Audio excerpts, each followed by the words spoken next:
Gideon and Samson's parents, what do they both have in common? All of them saw the angel of the Lord. Let's think about it.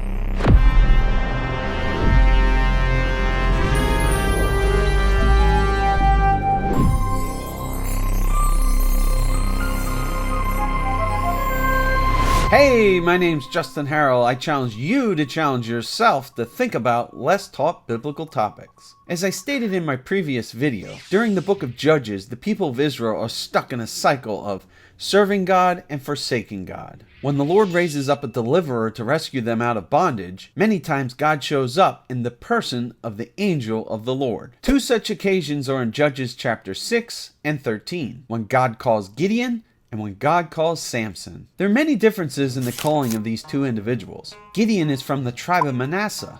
Samson is from the tribe of Dan. Gideon is to deal with the Midianites. Samson, the Philistines. Gideon's called a mighty man of valor, yet Gideon claims to be weak, whereas Samson actually is physically strong, yet weak in resolve to fully obey God. Samson's called to a Nazirite vow. Gideon is not. Gideon's called over a century earlier than Samson, and when he's called, he's an adult. Samson, on the other hand, isn't even born yet. In fact, God is calling him before conception. And by the way, that's strong evidence for how God feels about the unborn. Over and over, God has plans for people that are not yet even conceived. How do you think he feels about the child still residing inside their mother? Gideon and Samson sure are different, but it's not their differences I want to focus on. It's the strong similarity they share in their calling. So let's examine Scripture and see what we find. When you read Scripture, try to connect the dots. Try to remember what you've read before. No, do. Or do not. There is no try. Yeah, got it, Yoda. Don't try, do. Now the first thing I want you to see is the patience of God, his meekness, and his concern for his people. Judges 6:11 says, "Now the angel of the Lord came and sat under the terebinth at Ophrah." God just comes and sits under a tree watching Gideon. Gideon then has a conversation with God, and God calls him to service. But then watch what happens next. Judges 6:17 and 18. "And he said to him, 'If now I have found favor in your eyes, then show me a sign that it is you who speak with me. Please do not depart from here until I come to you, and bring out my present and set it before you.' And he said, 'I will stay till you return.'" Now really think about this. The God of the universe, the Creator, is just sitting, hanging out in the field waiting for Gideon to return. Scripture tells us that Gideon is preparing a young goat and some unleavened cakes. How long did that take? The whole time Gideon is cooking, God's just lounging underneath the terebinth tree, waiting. And waiting. And waiting. He's not telling Gideon, "I've got better places to be. I've got important things to be done." Do you know who I am? No, none of that. Now, let's compare this to the story of Samson. The angel of the Lord appears to Samson's mom first and tells her that she's going to conceive a son. She then tells her husband Manoah what happened.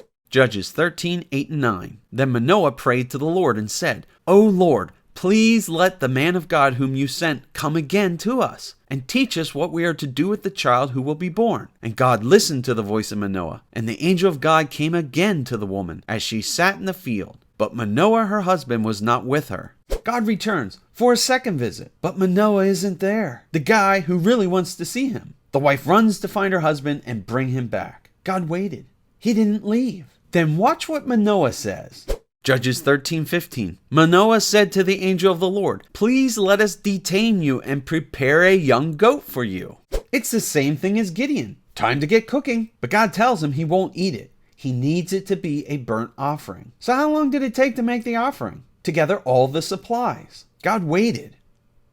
Again, what I want you to realize is that God cares about us. He intersects our space-time continuum from time to time. So any notion you may have of a God that just flicks the first domino and then sits back and watches history unfold is just not true. God is involved in creation, in healing, in redemption, in raising up kings and throwing down kingdoms, in grace and mercy, as well as judgment and justice. And he's not done intersecting history either. One day, Jesus will return to rule the planet in peace and justice. I'd say it's something you should think about, but then you'd think it was the end of the video and you'd stop watching. There's one more comparison I want to look at. When you read Gideon's account and then several chapters later read Samson's account, you should recognize something familiar. Something familiar about this place. Judges 6:20 and 21. And the angel of God said to him, "Take the meat and the unleavened cakes, and put them on this rock, and pour the broth over them." And he did so. Then the angel of the Lord reached out the tip of the staff that was in his hand and touched the meat and the unleavened cakes. And fire sprang up from the rock and consumed the meat and the unleavened cakes. And the angel of the Lord vanished from his sight.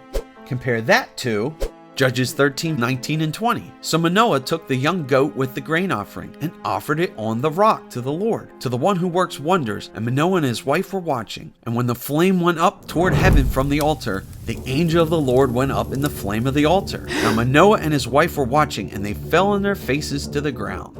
Both have an offering on a rock. Both have flames consuming the offering. And both have the angel of the Lord disappear.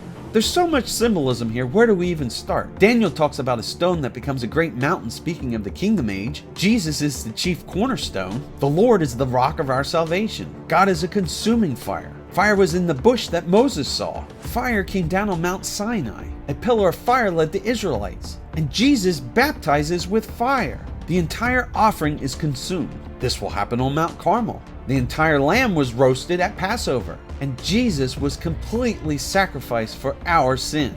God is so connected to this sacrifice that he himself disappears with the sacrifice. One day Jesus would die on a cross and disappear into the grave for 3 days. God offering himself for us is his most important mission. And if you really read scripture carefully, you will see Jesus over and over and over. Seeing Jesus, it's something you should think about.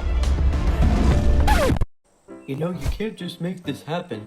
Sure I can. I got the rock. Well, a stone block. What, is that goat? Nah, it's hamburger. Where's the angel of the Lord? Oh yeah. I guess that's a bit of a problem. Think about it, we'll be taking a small break. But if that day and hour, no one knows. Not even me.